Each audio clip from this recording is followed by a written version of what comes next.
आवर्जून वेळ काढून साताऱ्यामध्ये आलाय, काय आजचा दिवस खरं म्हणजे सगळ्यांसाठी आनंदाचा दिवस आहे. छत्रपती शिवाजी महाराजांचे 13वे वंशज उदयनराजे यांचा आज वाढदिवस आहे. या वाढदिवसानिमित्त अनेक उपक्रम राज्यभर त्यांचे चाहते, त्यांचे हितचिंतक आयोजित करत असतात. अनेक उत्साह असतो त्यांच्या वाढदिवसानिमित्त. तसं बघायला गेलं तर त्यांचं कायम उत्साहच असतो आणि त्यांची सगळी चाहते मंडळी देखील खूप उत्साही असतात. 3 वेळा खासदार होते आणि एकदा राज्यसभा.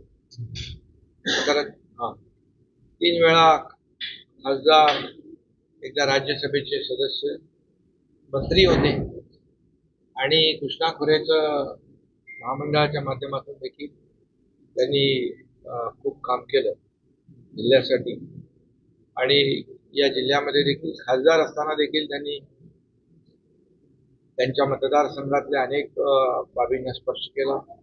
अनेक विकासाची कामं मतदारसंघामध्ये किंवा मतदारसंघाच्या बाहेर देखील त्यांनी त्यांच्या कामाचा ठसा उमटवला.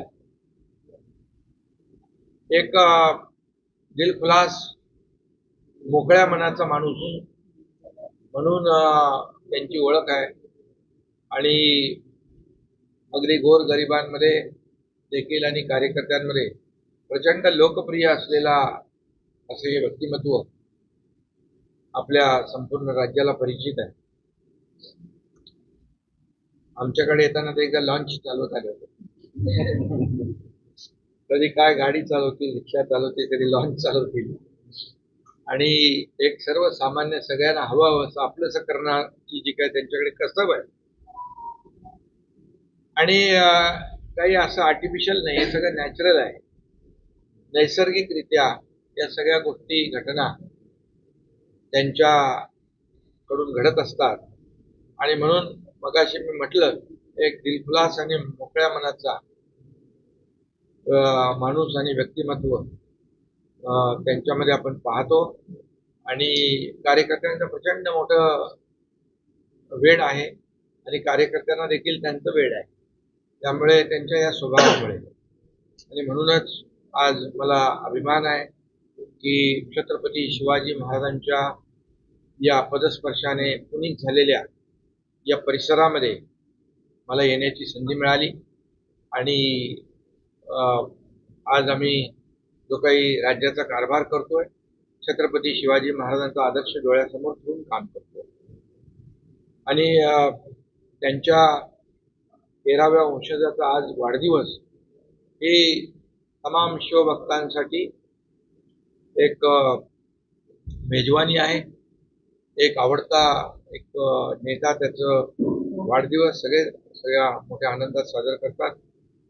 आवर्जून मी या ठिकाणी सांगेन की मराठा आरक्षणामध्ये देखील ते अग्रभागी होते आणि समाजाला न्याय मिळाला पाहिजे ही भूमिका सरकारने देखील घेतली आणि छत्रपती शिवाजी महाराजांच्या शपथेने दसरा मेळाव्यामध्ये मी छत्रपती शिवाजी महाराजांच्या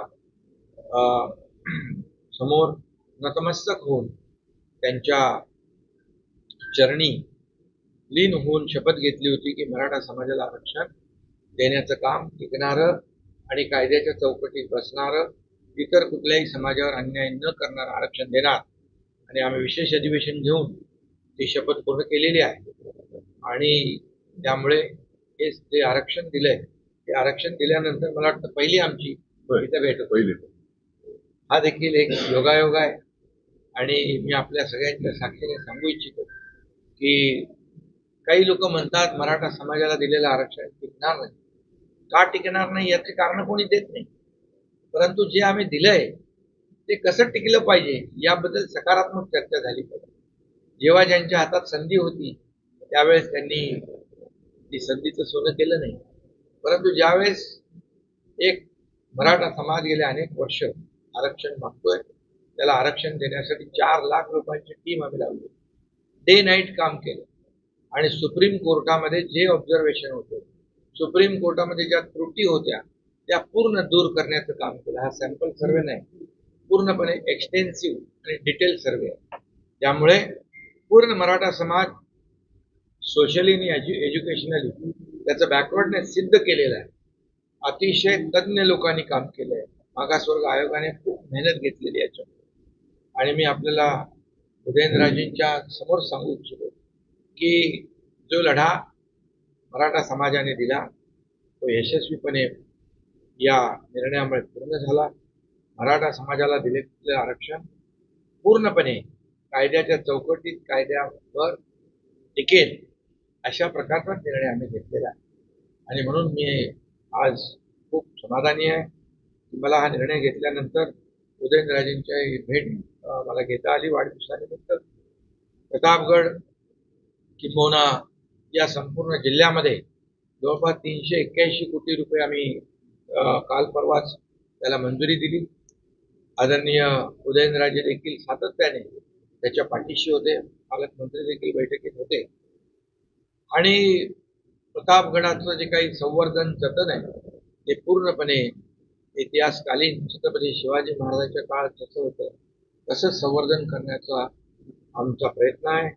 त्याचबरोबर क्षेत्र महाबळेश्वर असेल, खाली अनेक त्याच्यामध्ये आम्ही प्रकल्प घेतलेले आहेत, पर्यटनाचे प्रकल्प घेतलेले आहेत आणि मोठ्या प्रमाणावर पर्यटनाला देखील चालना मिळेल. सरकारचा उद्देश आहे या भागातला तरुण नोकरीनिमित्त बाहेर जाता कामा नये.